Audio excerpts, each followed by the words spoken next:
لیکن حضور میرا سوال یہ ہے، جیسے حضرت مسیح موعود علیہ السلام کو اللہ تعالیٰ نے خطبہ الہامیہ کے ذریعے کیا تھا، اس طرح حضرت مسلمات کے زمانے میں بھی ایسا کوئی معجزہ ہوا تھا؟ بات یہ ہے کہ اگر اللہ تعالیٰ خود کھڑا کرتا ہے جب، تو اس طرح الہامیہ خطبہ تو نہیں کوئی ہوا تھا جسے کوئی معجزہ کہہ سکیں، لیکن بہرحال بہت ساری الفاظ اور باتیں حضرت مسلموں نے کہا یہ میں نہیں بول رہا،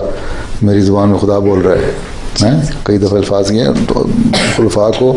اللہ تعالیٰ بعض سکھاتا ہے، بعض دماغ میں کوئی چیز ہوتی بھی نہیں تو ایک دم لفظ دماغ میں آ جاتا ہے، ذہن میں فکرے آ جاتے ہیں یا کوئی مضمون آ جاتا ہے، تو اللہ کی تائید ہوتی ہے، لیکن اس کو الہامیہ نہیں کہا جا سکتا۔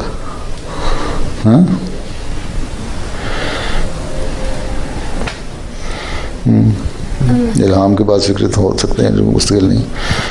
حضرت عمر خطبہ دے رہے تھے یا جنگ میں اس خطبہ دیتے تھے، کہا کہ ساریہ پہاڑ کی طرف پیچھے چلے جاؤ، اور وہاں انہوں نے وہ دیکھ لی تو ان کو بھی الہام ہو گیا، ان کو بھی الہام ہوا۔ تو انہوں نے پوچھا کیا کہ میں نے جنگ کا نظارہ دیکھا تھا اور دشمن کا حملہ اس طرح ہو رہا تھا، تو میں نے ساری کہا کہ پہاڑ کی طرف چلے جاؤ۔ تو وہ بات انہوں نے سنی، وہ تو الہامی کیفیت تو طاری ہو سکتی، لیکن پوری کہنا کہ مکمل طور پہ نہیں، لیکن اس سے تعلق نہیں تھا اس خطبے سے، وہ ایک اور واقعے سے تعلق تھا جو خطبے کے دوران ہو گیا۔